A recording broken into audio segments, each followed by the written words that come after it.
spectaculaire succès quand même de la marque. Nous avons une petite blague en interne sur Plume Impression, parce que Plume, c'est très léger. Et quand vous voyez ce flacon qui est absolument massif, et l'étui, moi je pense que tu reçois ça pour un anniversaire en fin d'année, tu te dis, ça, c'est du cadeau quand même. Hein.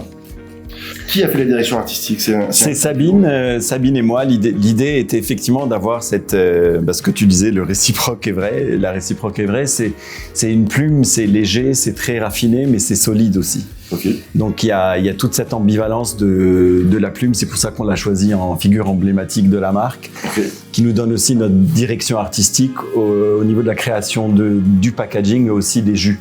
Donc on veut avoir toujours des parfums qui soient raffinés, qui soient élégants, mais qui aient quand même du charme, du charisme et de la personnalité.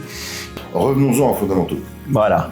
Parce que Sabine nous en voudrait beaucoup si on ne parlait pas un petit peu de tu sais, chaque maison cherche un peu son hero product. Parfois on a la chance d'en avoir un, parfois on a la chance d'en avoir deux. Je crois que tu en as 3. Est-ce que tu pourrais nous parler des 3 parfums qui ont accompagné en fait l'arrivée à un grand succès de ta maison? Absolument. On a fait des lancements en 3 phases. Donc, on a d'abord lancé une collection qui allait installer la marque avec un produit phare qui s'appelle Murmure d'été. Murmure d'été, c'est vraiment l'emblème de notre marque. On était en Italie, à côté de Portofino avec Sabine, et on se baladait là-bas et on a été envahi par une super belle odeur de figue avec une très belle vue sur la Méditerranée. Et c'est de là qu'est venue toute l'idée de Plume Impression. Donc Murmure d'été est un de nos best-sellers. En plus, il a été développé par Quentin Biche, qui est quand même une référence. C'est une très belle figue, elle a une très belle présence et elle représente très bien la marque avec ses qualités de présence, mais toujours avec beaucoup de raffinement et d'élégance. Donc un peu plus tard, on a lancé un autre parfum qui s'appelle Pop Art. Donc là, la direction était totalement différente. Et ça vient, rien que le nom, il vient d'où? C'est toi? C'est une discussion? Alors c'est beaucoup de choses. C'était une rencontre avec Mark Buxton, le parfumeur. Donc on voulait faire un parfum coloré. Et donc, qui dit couleur, on a tout de suite pensé à la période du pop art de Andy Warhol avec ses couleurs un peu acidulées, fortes de jaune, de bleu. Donc, ça nous a donné une idée des ingrédients. Donc, on a un parfum où il y a de la pomme verte, de l'ananas, de la fraise, des roses. Donc, il y a toute cette partie-là. Et comme on a trouvé que c'était un parfum qui vraiment était une ode à l'amour simple, qui se passe bien, sans complications. Donc on a voulu jouer sur le pop art, le mouvement artistique, et le côté pop art, qui est l'amour explosif en fait. Et il y a un troisième parmi d'autres, Parmi d'autres, on a Royal Bourbon. Royal Bourbon qui est top pour cette saison. Si. Le parfumeur, c'est Amandine Galliano de chez Robertet. Ce qui s'est passé, c'est qu'on voulait faire une version un peu plus punchy d'un parfum qu'on a déjà qui s'appelle Rivalité Impériale. Donc on a voulu mettre plus en avant le côté un peu boozy, alcoolisé de ce parfum. Donc on a voulu creuser, réduire un peu la partie boisée, augmenter la partie alcoolisée. Donc on a demandé un travail autour du rhum. On a voulu explorer le whisky, donc le nom, le bourbon aussi, qui est une variation de whisky. Et donc le nom est venu un peu dans le travail qu'Amandine a fait, où elle a mis un peu des notes de tabac, elle a mis de la vanille. On s'est retrouvé avec comme un cocktail un peu chaud qu'on peut boire en fin d'année. C'est pour ça que c'est un parfum qui est idéal pour la saison. C'est un parfum qui est très réconfortant, qui est très chaleureux, qui a une très belle présence, très diffusif.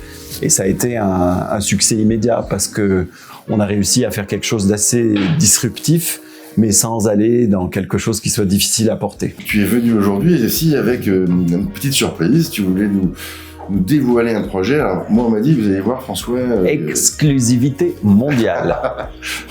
on aime ça. Donc tu es en train de me dire que ce sur quoi tu travailles, fais attention que Sabine va le dire. Lui dis jamais ça à François. Il va dire exclusif, je vois.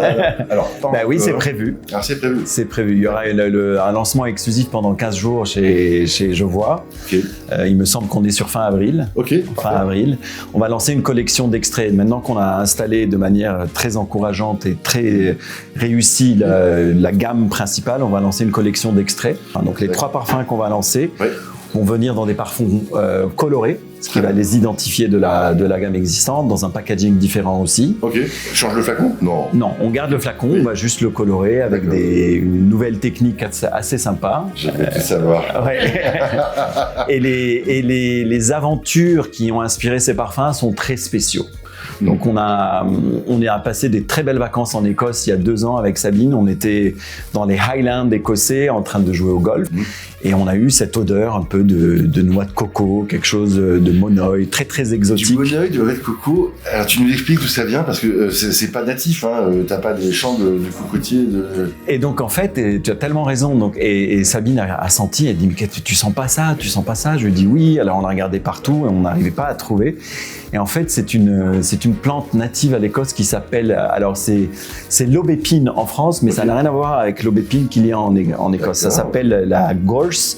C'est une fleur dans un buisson jaune et qui a cette odeur-là. Donc on s'est beaucoup renseigné, on a essayé d'avoir un maximum d'informations. Bien sûr.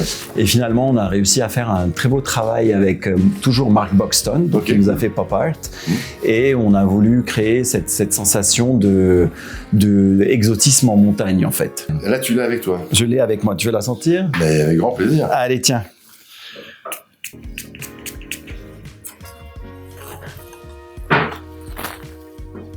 Ok, je vois. Il y a presque un côté un peu ozonique, presque un peu marin, d'embrun, je ne saurais pas dire. Ok. Il y a aussi un côté presque fougère. Parce que c'est une fleur jaune dans un buisson vert. Donc il y a énormément d'ingrédients qui ont été utilisés pour faire une reconstitution de cette plante et pour donner un peu notre impression globale de ce voyage en Écosse. Donc c'est un peu tout ça. On n'a pas voulu se concentrer uniquement sur la gorse, sinon ça deviendrait un parfum un peu trop unidirectionnel. Bien sûr. Donc il y a de la bergamote, il y a de la poire, il y a un côté un peu fruité au départ, il y a une touche de oud, il y a beaucoup de choses dans ce parfum, mais l'idée c'était l'intensité de ce voyage qu'on a voulu représenter. C'est ce que j'adore dans cette industrie, c'est-à-dire qu'on nous raconte une histoire de 2 amoureux qui sont en train de faire un petit golf tranquille en Écosse, qui dit c'est quoi cette odeur de coco en Écosse, et derrière t'as un parfumeur qui va dire je vais te reprendre de la poire et je vais te... Moi je trouve ça assez réconfortant. Je me dis que le côté créatif des parfumeurs qui accompagnent toi et ta femme qui avait cette vision, je trouve ça c'est très important. C'est assez extraordinaire quand on voit la liste d'ingrédients et toutes les notes qu'il y a dans ce parfum.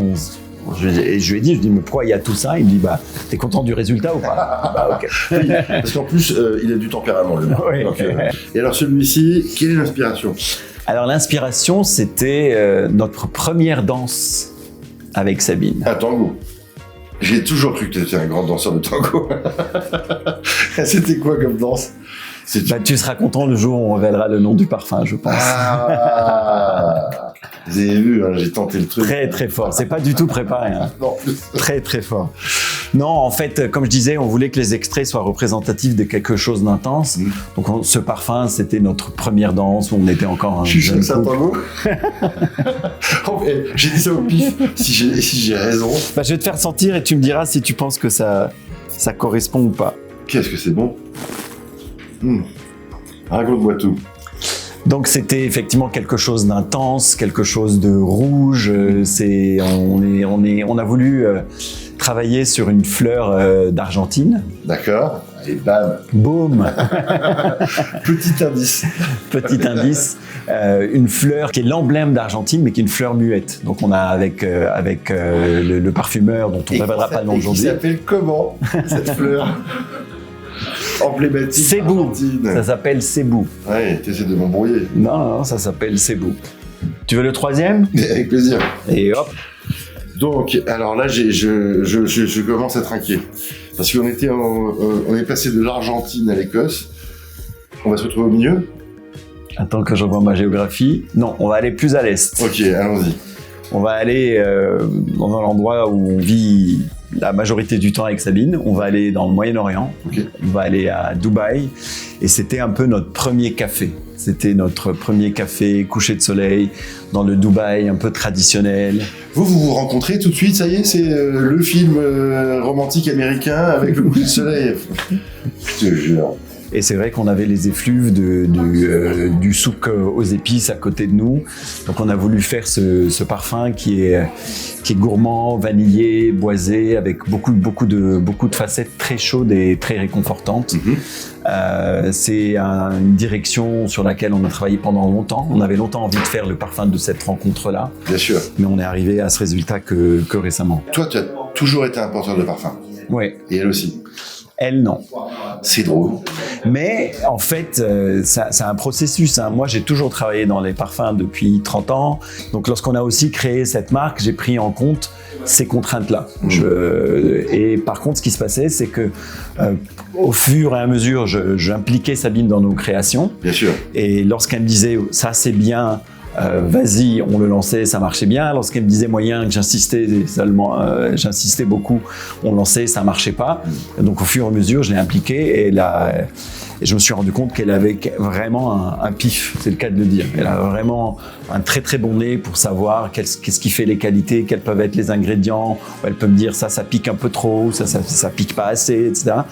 Et très vite, c'est elle qui, donc elle a fait des petites formations après pour être mieux experte, mais elle a surtout un sens en fait. Bon, elle a du bon sens olfactif et puis après, bon, elle a acquis les mots. Alors c'est vrai que pour parler des choses, notamment les techniciens, des parfumeurs, parce qu'eux, ils ont un vocabulaire technique qu'on n'a pas. Mais si elle arrive à traduire ses impressions et ses sentiments et ses feelings et que les gens le comprennent, c'est tout le talent d'ailleurs des parfumeurs d'aujourd'hui. Tu as dit impression. Donc c'est exactement ça. C'est exactement ce qu'on cherche. C'est pour ça même quand on présente la marque, on va pas forcément parler d'ingrédients, mais on va parler d'impression, d'endroit, de moment, de ce qu'on a envie de ressentir. On veut que lorsque les gens, si on leur présente le parfum qu'ils ont en tête, lorsqu'ils le sentent, qu'ils ferment les yeux, qu'ils voient, qu'ils aient l'impression d'être dans l'endroit où on veut les emmener. Donc c'est ça qui est magique dans le parfum qu'on a essayé nous de faire avec notre marque, c'est de s'adresser à tous les sens. On veut que le toucher soit agréable, on veut que l'histoire qu'ils entendent soit belle, on veut qu'ils voient quelque chose de joli ou quelque chose qui soit précieux à leur sens. Eh bien, je crois qu'on ne pourrait mieux conclure. Merci en tout cas de nous avoir fait un vrai plaisir. Alors, je suis très très très très triste de ne pas avoir Sabine. Mais à refaire. Très vite. Alors, Gabriel, est-ce que tu es prêt? Parce que tu vas avoir le droit à la torture traditionnelle. Très très très peur. Tu sais quoi? C'est un nouvel exercice que l'équipe m'impose et je commence à prendre beaucoup de plaisir. Je n'ai pas regardé les questions, je découvre avec toi. Moi non plus, je les connais pas. C'est tic-tac, t'es prêt? Allons-y. Alors, Gabriel, le parfum pour célébrer l'amour. Love No Shame. Ok. Le parfum qui incarne l'élégance. Art Nouveau. Le parfum qui fait tourner les têtes. Royal Bourbon. Le parfum qui symbolise votre duo. Dualité magnifique. Merci en tout cas et bravo à Plume Impression. Long live. Good success to you, my dear. Merci à toi aussi, à toute l'équipe.